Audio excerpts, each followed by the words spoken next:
তাওয়াই মোমো যে একবার খাবে ফিদা হয়ে যাবে এবং স্টিম করা মোমো তো একদম ভুলে যাবে। চ্যালেঞ্জ করে বলতে পারছি আপনারা সবাই কিন্তু মোমোর রেসিপি জানেন।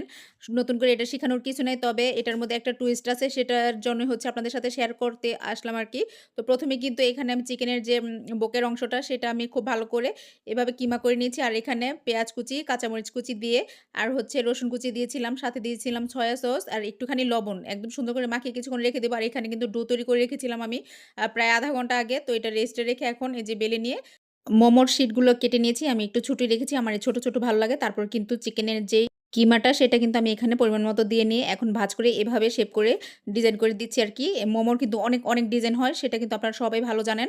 আমার থেকেও সবাই বেশি ভালো জানে। সবার ভিডিও দেখে খুব ভালো লাগে। এই যে দেখতেই পাচ্ছেন আমি ২ টা শেপ দেখাবো। একটা দেখালাম আর এখন একটা মানে এই যে দেখাচ্ছি সিম্পলের মতো। এটা কিন্তু আমার বোনও অনেকগুলো বানিয়েছে। তো তাওয়ায় হালকা পানি আর তেল দিয়ে এভাবে উল্টে পাল্টে ভেজে নিলে তৈরি হয়ে যাবে। ভিডিওটি কেমন লাগলো অবশ্যই কমেন্টে জানাবেন। ধন্যবাদ।